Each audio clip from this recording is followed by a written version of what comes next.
গোপাল সোনারা তো এসছে, আগের ব্লগে তো পেয়ে যাবেন ওটা। আর আমি এখন ভাবছি ওদেরকে কি খালি গায়ে পাঠাবো, তা সব সময় তো মন্দিরে রেডি থাকে সব জিনিস, ঠিক আছে। আর এই কাপড়টা একটু জড়ালাম, তারপরে মায়েরা যারা পরবে, যেমন আমি মন্দিরের ছাড়াটা পরি, তা আপনারাও আশীর্বাদ নিই। হেঁটে চলে এসেছে, আজকে ঘুরতে যাব, আনন্দ আছে, দীঘায় যাব, মানে আমাদের বাড়ির গোপাল সোনাদের নিয়ে।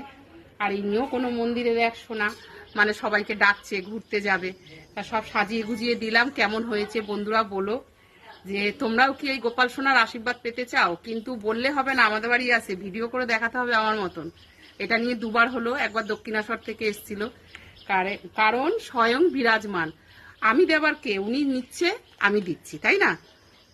ওনার আশীর্বাদ ছাড়া তো আমরা কিছু করতে পারবো না। তা উনি দিচ্ছে তাই আমি দিচ্ছি, আমি কিচ্ছু না, আমি বিন্দু মাত্র একটা উপলক্ষ।